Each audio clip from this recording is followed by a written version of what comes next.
샬롬, 좋은 아침입니다. 유한 목사입니다. 하나님의 말씀으로 하루를 여는 오늘 다시 시작 오늘 우리가 함께 읽을 말씀은 출애굽기 1장부터 6장까지의 말씀입니다. 이 중 중심 구절은 바로 출애굽기 3장 11절부터 12절까지 말씀입니다. 모세가 하나님께 아뢰되 내가 누구이기에 바로에게 가며 이스라엘 자손을 애굽에서 인도하여내리이까. 하나님이 이르시되 내가 반드시 너와 함께 있으리라.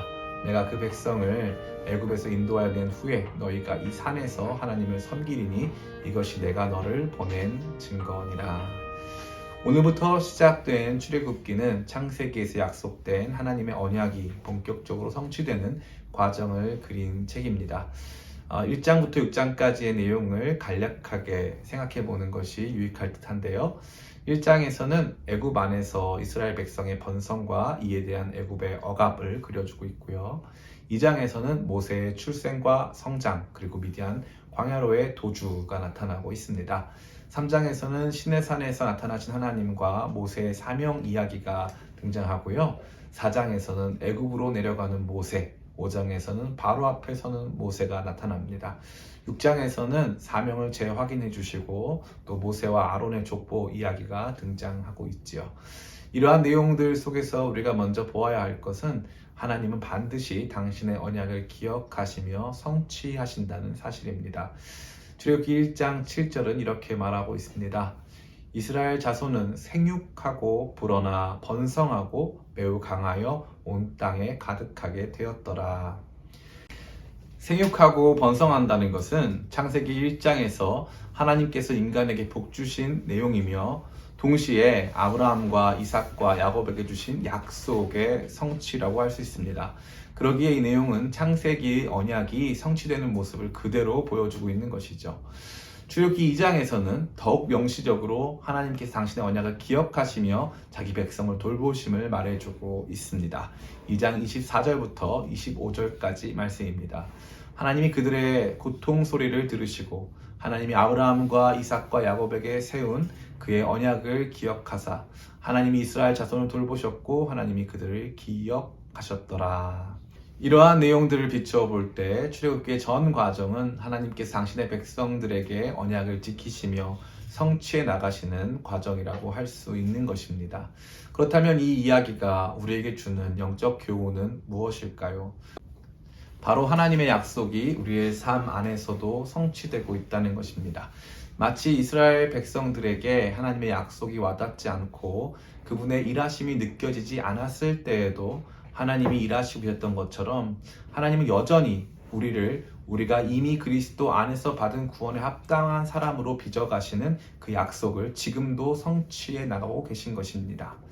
두 번째로 이 본문이 주는 메시지는 하나님의 언약 성취 과정에서 한 사람 모세를 다루어 가신다는 사실입니다. 애굽에서 힘겨운 노래살이를 살아가는 이스라엘을 구원하시고자 하나님께서는 한 사람을 선택하십니다. 그는 바로 모세였습니다.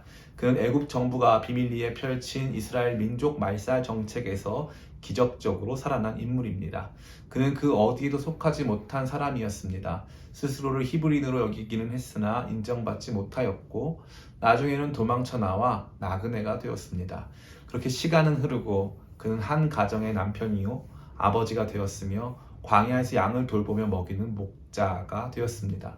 그러한 모세를 하나님께서 만나 주시고 그에게 자기 백성 이스라엘을 구원하라는 사명을 주십니다.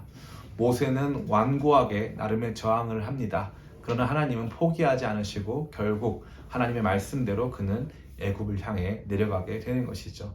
우리는 3장부터 6장까지 모세와 하나님이 이러한 실랑이를 하는 것을 볼 수 있습니다.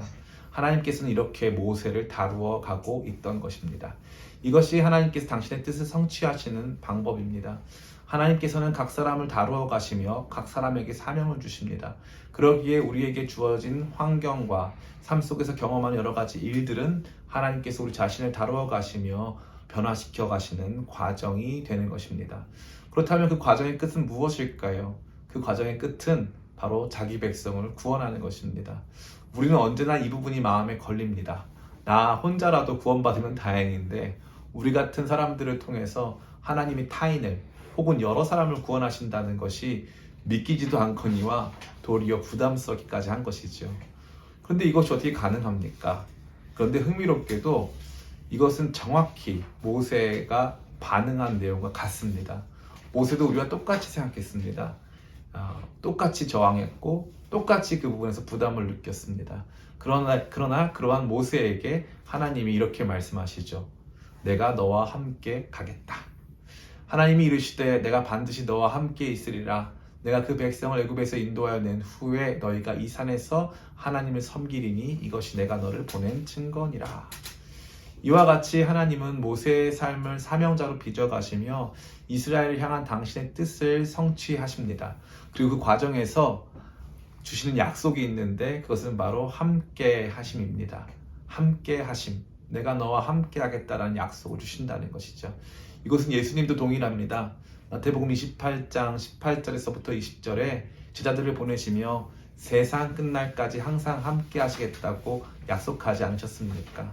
그러니까 하나님은 우리 같은 사람 한 사람을 만나주시고 다루시고 변화시키시며 당신의 사명자로 삼으시고 우리 같은 사람들과 함께 하시어 하나님 당신의 큰 뜻을 성취해 가시는 것입니다. 그러기에 오늘 우리가 해야 할 일은 믿는 것입니다. 당신의 약속을 성취하시며 우리를 다루사 사명자로 세우시고 많은 사람을 구원하실 하나님을 온전히 신뢰하며 우리에게 주어진 환경과 여러 사건들을 이해하고 해석해 가는 것입니다. 특별히 하나님의 함께 하심을 굳게 믿으며 의지해야 합니다. 그러한 믿음으로 우리에게 주어진 삶의 자리로 나아가는 여러분 모두가 되시기를 축복합니다.